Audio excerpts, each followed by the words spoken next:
ஒருவேளை சோற்றுக்காக உடல் வாடிட கையேந்தி ஓடுகின்றோம் உயிர் வாழ்ந்திட.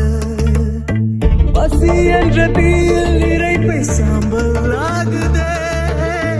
மனிதநேயம் எங்கே இங்கே செத்து போன